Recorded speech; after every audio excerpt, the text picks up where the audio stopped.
Listen. Story 23. Greenland. Sometimes people give strange names to places. Greenland is a land in the far north.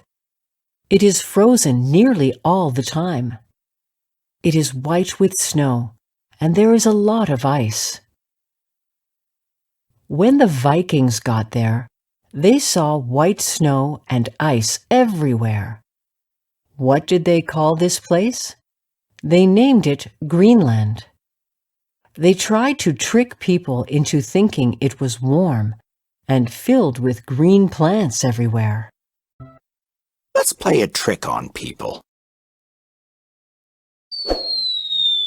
Read aloud.